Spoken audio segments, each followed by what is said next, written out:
औज़ुबिल्लाहि मिनश्शैतानिर्रजीम बिस्मिल्लाहिर्रहमानिर्रहीम अस्सलाम वालेकुम। बच्चों, मैं उम्मीद कर रहा हूं कि आप सब लोग बिल्कुल खैरियत से, और आप सब लोगों को वेलकम एक मरतबा फिर MD CAT E CAT online classes में। स्टूडेंट्स, एमडी कैट के पीएमसी के सिलेबस और पीईसी के सिलेबस के मुताबिक हमने पिछली क्लासेस में अपना चैप्टर नंबर 1 कंप्लीट कर लिया था, यानी introduction to basics and fundamentals of chemistry. और आज की क्लास में हम स्टार्ट करने जा रहे हैं चैप्टर नंबर 2।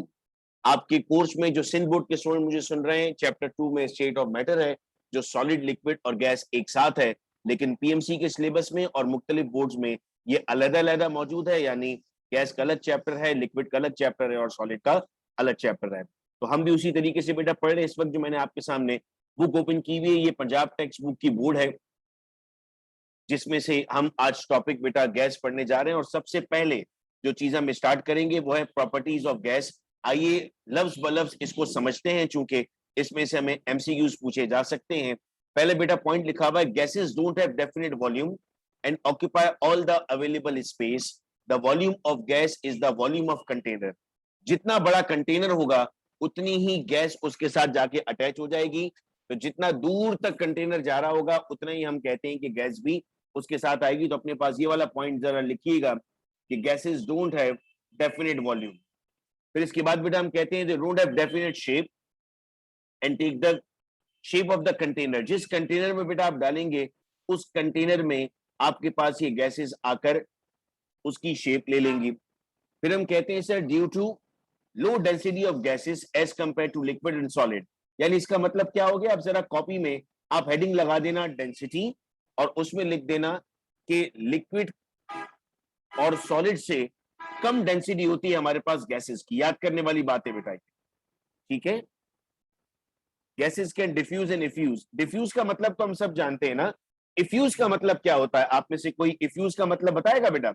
डिफ्यूजन का तो मतलब होता है ना, movement of molecule from the region of higher concentration to the region of lower concentration. ये इफ्यूजन का क्या मतलब है सर? जब कभी किसी छोटे से पोर में से कोई चीज गैस बाहर निकलती है, उसे नाम देते हैं इफ्यूजन।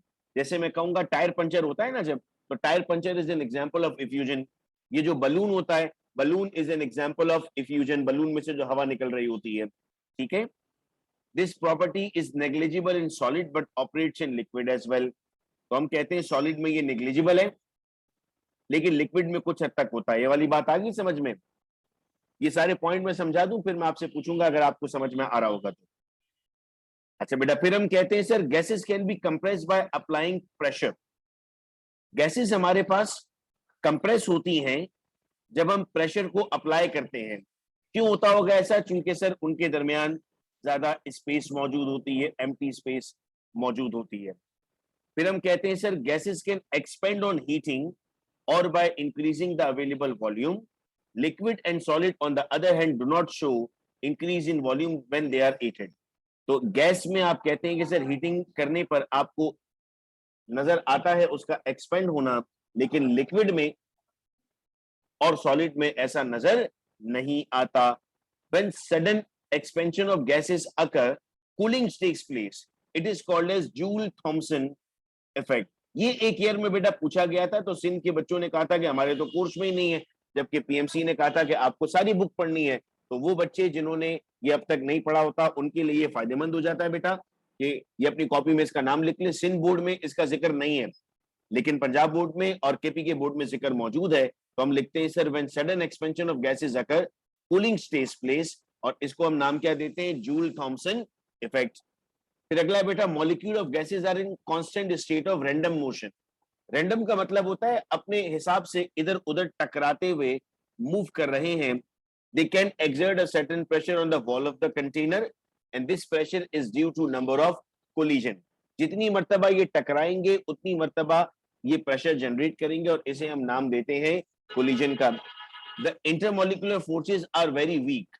गैसेस में जो इंटरमोलिकुलर फोर्सेस होती हैं वो बहुत ज्यादा वीक होती हैं, कमजोर होती हैं एज कंपेयर टू सॉलिड्स और लिक्विड। ये वाला पॉइंट बेटा समझ में आ गया? ये तमाम पॉइंट्स क्लियर है? 9 के 9 पॉइंट्स। इनमें से अगर कोई चीज पूछनी है, कोई सवाल करना है, तो बेटा बिल्कुल पूछ सकते हैं।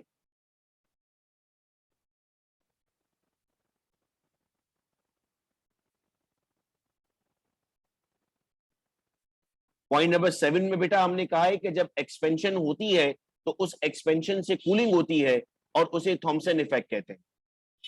ठीक है बेटा, मरियम अनाबिया मैं इस वक्त देख पा रहा हूँ, उसकी रिकॉर्डिंग्स यूट्यूब पर अवेलेबल रहेंगी 30 नवंबर तक आपकी फ्री एमकैट की क्लासेस है बेटा। अगर आप यूट्यूब पे इसको सुन रहे हैं, इस लेक्चर को आप ज्वाइन करना चाहते हैं तो आप 0309677677 पर भी राब्ता कर सकते हैं।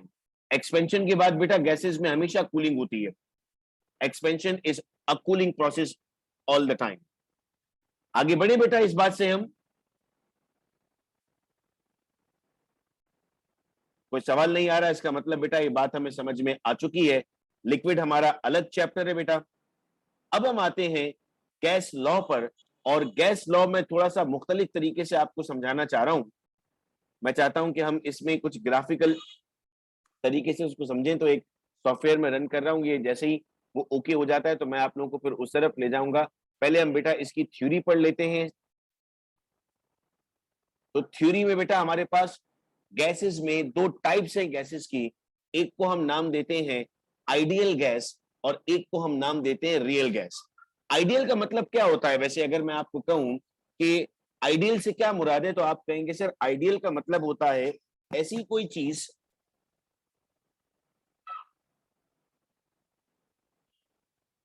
बेटा ये आवाज का प्रॉब्लम कश्यप को आ रहा है, बाकी लोग भी फेस कर रहे हैं, प्लीज चैट एवरीवन पे गाइड कीजिएगा। तो रियल का मतलब होता है, आइडियल का मतलब होता है सर सोच में, ख्याल में, उसको आइडियल कहते हैं या परफेक्ट कह रहे हैं। जैसे जवेरिया लिख रही है परफेक्ट है, तो हम कहते हैं ideal is a hypothetical gas. Hypothetical का मतलब क्या होता है? हाइपोथेटिकल का मतलब होता है इमेजिनरी। इमेजिनरी से मुराद है ख्याली, विच इज नो एग्जिस्टेंस, जो नजर नहीं आती और जो हकीकत में होती ही नहीं है। आइडियल गैस ओबे gas law at all temperature and pressures. Ideal gas all temperature और प्रेशर पर आता है। ठीक है बेटा, मुझे मैं एक मिनट कनेक्टिविटी अपनी चेक करता हूं ताकि आप लोगों को आवाज का प्रॉब्लम ना हो। बस एक मिनट मुझे दीजिएगा। ये वाला पॉइंट बहुत इंपॉर्टेंट है। There is no force of attraction और repulsion between the molecules of an ideal gas. इस पॉइंट को अपने पास लिखें, कॉपी में हेडिंग लगाएं आइडियल गैस। उसका पहला की पॉइंट बनाए हाइपोथेटिकल गैस, दूसरा बनाए नो एग्जिस्टेंस, तीसरा बनाए obey at all temperature and pressure, चौथा बनाए there is no force of attraction और रिपल्जन बिटवीन द मॉलिक्यूल। और उसके बाद बेटा नेक्स्ट पॉइंट बनाए molecules of ideal gas occupy no space. ठीक है, ये सारे पॉइंट्स लिख लिए आप लोगों ने? ये वाली बात समझ में आ गई? आइडियल गैस को लेकर कोई सवाल पूछना है बेटा आप लोगों को? शाबाश, साथ साथ लिखना। कोई भी ये ना समझे कि सर हम बाद में लिखेंगे, इसे हमने साथ साथ लिखना है, साथ साथ काम करना है ताकि हमारी कॉपी भी साथ साथ मेंटेन रहे। वेरी गुड बेटा, शाबाश। कोई सवाल पूछना है बेटा आइडियल गैस को लेकर?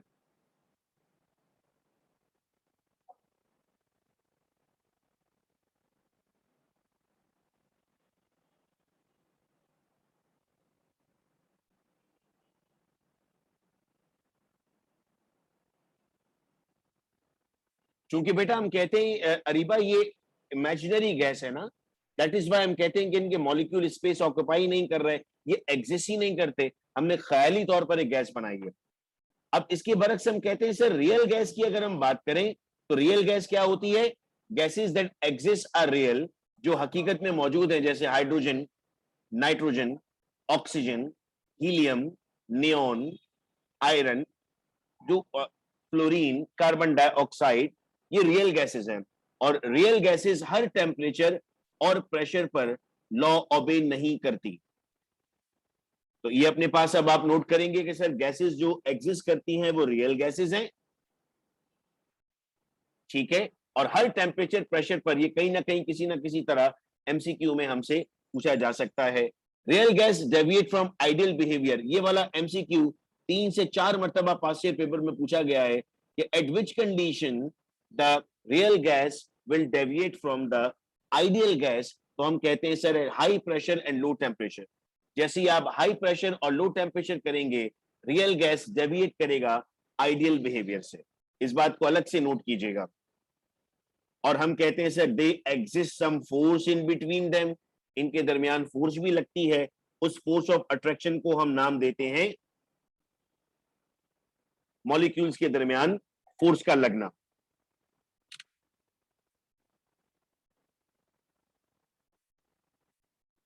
डेविएट का मतलब होता है चेंज बेटा, चेंज हो जाना। ये वाली बात समझ में आई? रियल गैस क्लियर है?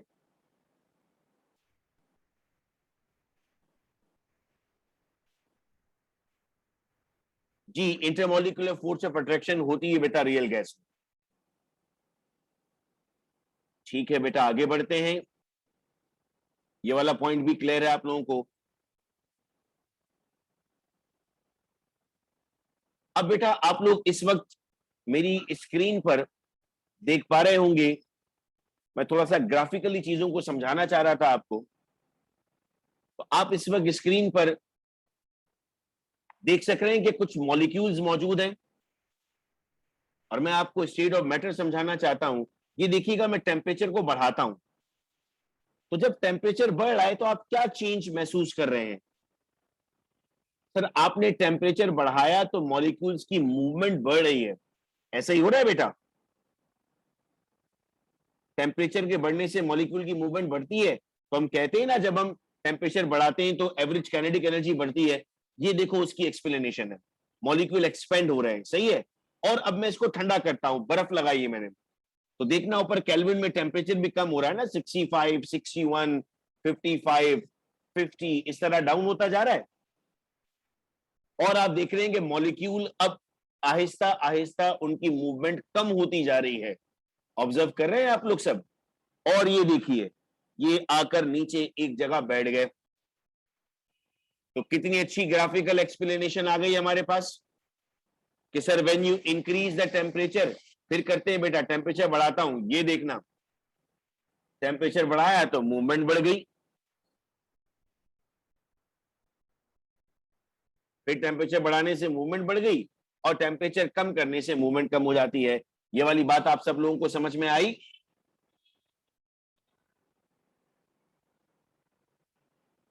अब मैं आपको बॉयल्स लॉ और चार्ल्स लॉ एक्सप्लेन करने जा रहा हूं इसकी मदद से। बॉयल्स लॉ और चार्ल्स लॉ क्या कहते थे, थ्योरी में पढ़कर आए हो ना? आप कहते हो कि sir the volume of a given gas is inversely proportional to the pressure if temperature is kept constant. अब यहां पर जरा देखना इसको, ये मैं यहां से मॉलिक्यूल बढ़ा रहा हूं, ठीक है, और यहां से मैं इस प्रेशर को बढ़ाता हूं। तो जब मैं प्रेशर को बढ़ाऊंगा तो देखना कि इसका वॉल्यूम कम होगा। देख रहे हो? ये देखो, प्रेशर के बढ़ाने से वॉल्यूम कम हो गया और मैंने लिड को जब हटा दिया यानी प्रेशर को मैंने कम कर दिया, तो आपने क्या देखा कि सर आपके पास वॉल्यूम बढ़ रहा है।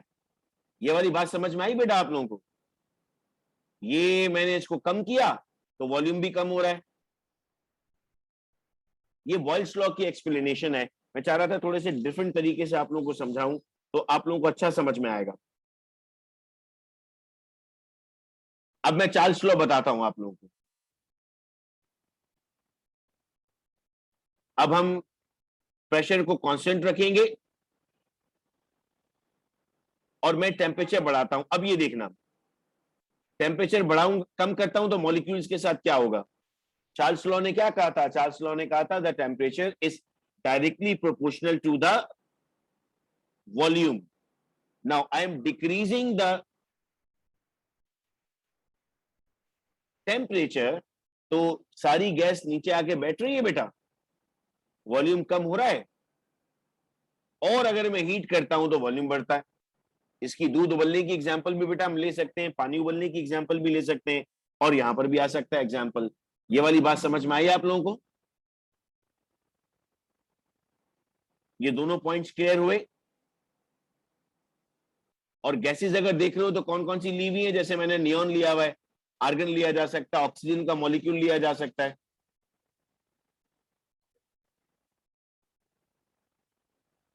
अब इसमें मेरे पास बेशुमार टूल्स मौजूद हैं। उसमें बेटा हम लिड ऊपर अरीबा रखेंगे तो वो उसका टेम्परेचर प्रेशर उसका कांस्टेंट रहेगा। अब इसमें बहुत सारे बेटा टूल्स अवेलेबल होते हैं जिसके तरीके से हम इसको सीखते हैं। ये मेरे पास यहाँ पर जो है वो ये सब देख रहे हो आप लोग, यानी जो भी चीज मैं आपको समझाऊंगा, ब्लैक बॉडी है, बेयर लैम्बर्ट्स लॉ है, डिफ्यूजन है, इवन इन सबको हम बहुत अच्छे तरीके से, आइसोटोप्स हैं, मॉलिक्यूल्स है, हाइब्रिडाइजेशन आप लोगों के लिए इतनी आसान हो जाएगी इंशाल्लाह जब हम इस तरीके से हाइब्रिडाइजेशन को पढ़ेंगे। पीएच स्केल है, बहुत सारी चीजें इसमें हमारे पास आती हैं जिसमें हम बहुत इजीली चीजों को अब पढ़ना और समझना शुरू कर देंगे। क्योंकि हमें इस तरह समझना है कि सर हमें एमसीक्यूज अगर पूछे जाएं तो हम फौरी तौर पर उनका जवाब दे सकें। फिजिक्स में भी बहुत सारी चीजें हैं जो हम इससे पढ़ेंगे। अब एक और चीज है बेटा, मैं वो भी चाहूंगा कि हम इसको देख लें तो हमारा कॉन्सेप्ट और थोड़ा सा इसमें क्लियर हो जाएगा। जब तक ये ओपन होता है बेटा मैं आप लोगों को इसकी थ्योरी दिखा देता हूं और थ्योरी में से हम पढ़ लेते हैं। तो ये देखिए बेटा, थ्योरी इस वक्त हमारे सामने आ गई है जिसमें हम कहते हैं sir Boyle's law is a quantitative relationship between volume and pressure at constant temperature. और क्या कहता है, the volume of a given mass of a gas is inversely proportional. जब बेटा प्रेशर कांस्टेंट होगा तो टेम्परेचर बढ़ाएंगे वॉल्यूम बढ़ेगा, टेम्परेचर कम करेंगे तो वॉल्यूम भी कम हो जाएगा। इसकी स्टेटमेंट, अब ये डेरिवेशन तो बेटा आप लोगों को डेफिनेटली नहीं आने वाली पेपर में, लेकिन एक चीज याद रखिएगा, आपसे पूछा जाता है कि ये जो प्रोसेस है हमारा, ये इनमें से कौन सा है। तो देखो, जब आपने कहा ना कि आपके पास टेम्परेचर कांस्टेंट है तो टेम्परेचर कांस्टेंट को हम आइसोथर्मल कहते हैं। तो आइसोथर्मल का मतलब क्या होता है? आइसोथर्मल का मतलब होता है जिसमें टेम्परेचर कांस्टेंट रहे। तो ये वाली बात पेपर में पूछ ली जाती है हमसे कि ये आइसोथर्मल प्रोसेस कहलाता है, तो इसको हम कहते हैं कि सर थोड़ा सा हमें पहले से पता होना चाहिए। फिर ये ग्राफ है बेटा, ग्राफ में से पेपर में सवाल आता है। आइए ग्राफ समझाऊं आप लोगों को। Graph between P and V is a parabolic graph. ये जो ग्राफ बनता है ना इस शेप का, इसको पैराबोलिक कहते हैं। ये वाला सवाल अक्सर पेपर में पूछा गया है कि इनका जो ग्राफ बनता है वो कैसा है। तो जवाब होगा कि सर इनका जो ग्राफ बनता है वो पैराबोलिक कर्व बनाता है, ये पैराबोला कहलाता है। और अगर 1/p और v का ग्राफ बनाएंगे तो स्ट्रेट लाइन आएगा। तो दोनों बातें अपने पास जरा नोट कर लें कि p और v का जब ग्राफ बनता है तो वो पैराबोला बनता है, और 1/p और v का जब ग्राफ बनता है तो वो स्ट्रेट लाइन बनता है। यहां तक कोई सवाल बेटा? जो बेटा हमारे पास इंडिपेंडेंट वेरिएबल होता है वो यहां पर लेते हैं, जो डिपेंडेंट वेरिएबल होता है वो वहां पर लेते हैं, एक्स और वाई एक्सिस के लिए।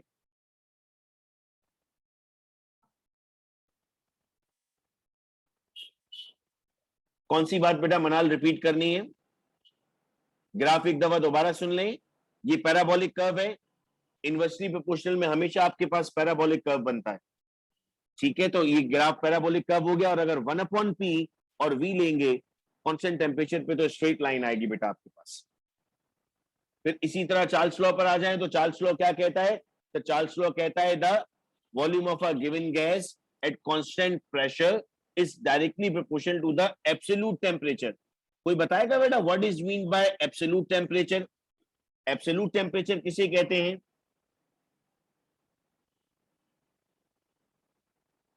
एब्सोल्यूट टेम्परेचर से क्या मुराद होगी? वेरी गुड बेटा, 0 केल्विन। Excellent excellent. अच्छा, अब इसकी एक और स्टेटमेंट भी है, बच्चों ने तो एक ही पढ़ी होती है, वो वही लिखते आते हैं पेपर में।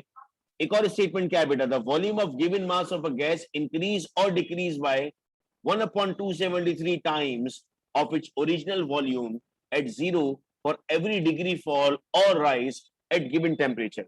मैं आपको वक्त दे रहा हूं 1 से 2 मिनट का, इस स्टेटमेंट को लिख लें क्योंकि एक ईयर में ये स्टेटमेंट दी गई थी पेपर में और पूछा गया कि ये किसकी स्टेटमेंट है। हमारे बच्चे जवाब ही नहीं दे सके, वो परेशान हो गए कि सर ये चार्ल्स लॉ है। तो ये स्टेटमेंट अपने पास मैं चाहूंगा कि हम सब लोग बेटा लिखें ताकि हमें पता लगे कि ये स्टेटमेंट एक्चुअल में स्टेटमेंट है किस लॉ की।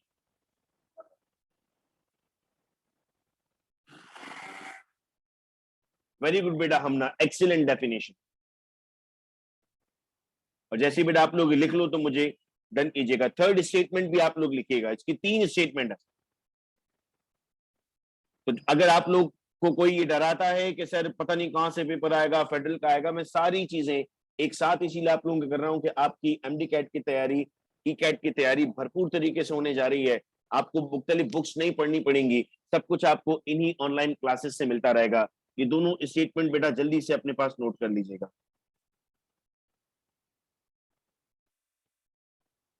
और जैसे ही बेटा लिख लें मुझे बताइएगा, अगर कोई सवाल पूछना है तो वो भी पूछिएगा बेटा।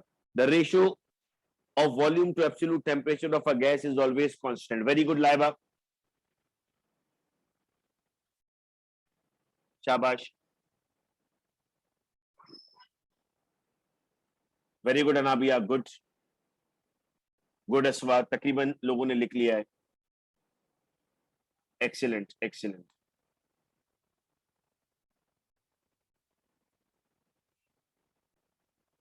गुड गुड गुड गुड बेटा। अब ये ग्राफ बेटा देखिएगा, चूंकि आपस में जब भी कोई चीज बेटा डायरेक्टली प्रोपोर्शनल होती है तो ग्राफ कैसा बनता है, स्ट्रेट लाइन बनता है। और ये एब्सोल्यूट स्केल है, -273.16 डिग्री सेंटीग्रेड।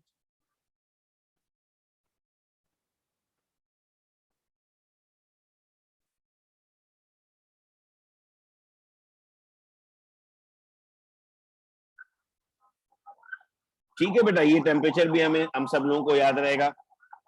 एब्सोल्यूट टेम्परेचर को लेकर भी अक्सर हमसे सवाल पूछा जाता है। अच्छा ये बात, ये आइसोबैरिक प्रोसेस है। वेरी गुड अनाबिया, क्योंकि हमने कहा प्रेशर कांस्टेंट है। ये वाली लाइन जरा देखिएगा, but practically volume of a gas can never become zero. Actually no gas can achieve the lowest possible temperature. इतना नीचे कोई भी गैस जा ही नहीं सकती, क्योंकि ये टेम्परेचर प्रैक्टिकली पॉसिबल नहीं है। इसे हम एब्सोल्यूट स्केल या एब्सोल्यूट जीरो भी कहते हैं।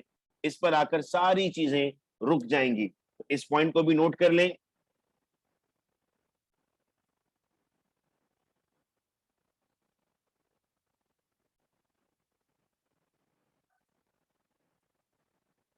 ठीक है बेटा, ये वाली बात भी समझ में आ गई, इस पॉइंट को भी नोट कर लिया आप लोगों ने। अब मैं आपको बेटा गैस लॉ एक और तरीके से पढ़ाता हूं। अब मैं इधर गैसेस एंटर करता हूं, ये मैंने गैसेस एंटर कर दी बेटा, और इधर मैंने टेम्परेचर को कांस्टेंट कर दिया। ठीक है, अब देखना क्या होता है। ये मेरा प्रेशर है, तो मैं प्रेशर को अब कम करूंगा। प्रेशर को बढ़ा रहा हूं तो वॉल्यूम क्या हो रहा है, कम हो रहा है। देख रहे हो, ये देखो, समझ रहे हो बेटा। और जब इसको मैं फैलाता हूं तो क्या हो रहा है, वॉल्यूम बढ़ रहा है। कौन सा लॉ है बेटा ये, शाबाश। चैट पर बताओ बेटा, कौन सा लॉ अभी हो रहा है यहां पर, बॉयल्स लॉ। अब बॉयल्स लॉ बिल्कुल समझ में आ गया होगा, अब कोई भी प्रॉब्लम नहीं रहेगी बॉयल्स लॉ। आओ चार्ल्स लॉ कराता हूं। अब मैं क्या कांस्टेंट करूं बताओ, सर प्रेशर को कांस्टेंट कर देते हैं, तो प्रेशर कांस्टेंट हो गया। अब देखो मैं क्या करता हूं, ये मैंने मॉलिक्यूल कुछ ज्यादा लिए हुए, काम करता हूं कि मैं इसको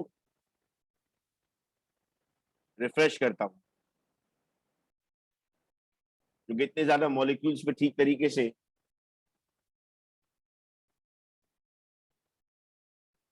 शायद हमें समझ में ना आ रहा हो। तो जब तक बेटा ये लोड होता है, ये वाली बात हम सबको समझ में आ गई है।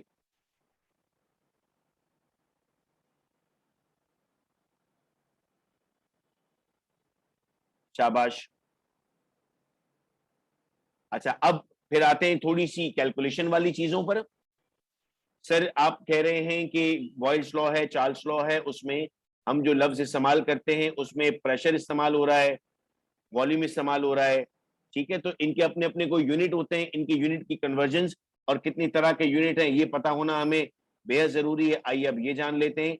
सर हमारे पास प्रेशर के क्या क्या यूनिट हैं। सर प्रेशर के यूनिट में एटमॉस्फेयर है, सेंटीमीटर ऑफ एच जी है, टॉर है, मिलीमीटर ऑफ एच जी है, पास्कल है, और पीएसआई है। आपको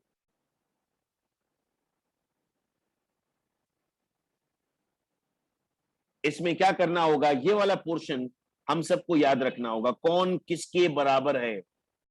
1 एटमॉस्फेयर 76 सीएम ऑफ एच के बराबर है, 1 एटमॉस्फेयर 760 टॉर के बराबर है। 1 एटमॉस्फेयर, ये वैल्यू अगर मैं ओपन करके लिखूं तो वैल्यू बनती है बेटा 101325 पास्कल्स, जिसे हम 1.01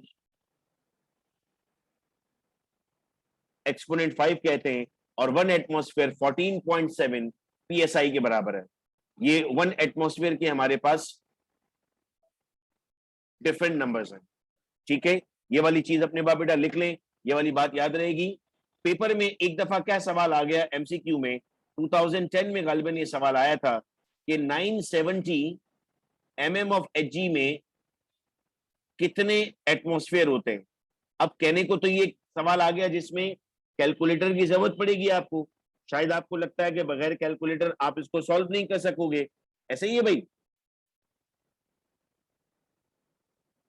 तो अब मुझे कोई बता सकता है 970 mm ऑफ एचजी में कितने एटीएम होंगे, और कैलकुलेटर का इस्तेमाल नहीं करना है तो सर, अच्छा इसके ऑप्शन में दे देता हूं आपको जो उस वक्त दिए गए थे। 1.25 था ऑप्शन में, 1 था, 2.5 था और 3 था। एक्सीलेंट जवेरिया, मरियम, आलिया, अब आप लोग परफेक्ट हो गए हो बगैर कैलकुलेटर कैलकुलेट करने में। सर 1 एटीएम 760 के बराबर है, तो 2 बराबर होता 1520 के, इसके बीच का ही आंसर होगा ना, तो इसके बीच का आंसर क्या आ रहा था हमारे पास, 1.25। समझ में आई बेटा ये बात आप लोगों को? ये आओ बेटा मैं आप लोगों को जरा पढ़ाता हूं चार्ल्स लॉ, ये देखना बड़ा इंटरेस्टिंग है। अब ये मैं थोड़े से मॉलिक्यूल लेता हूं और प्रेशर को कांस्टेंट कर देता हूं, ठीक है। अब देखो क्या होता है, मैं जब हीट कर रहा हूं, यहां से आपको आग निकलती हुई नजर आ रही है, जब बेटा मैं इसको हीट कर रहा हूं तो वॉल्यूम बढ़ रहा है, ठीक है।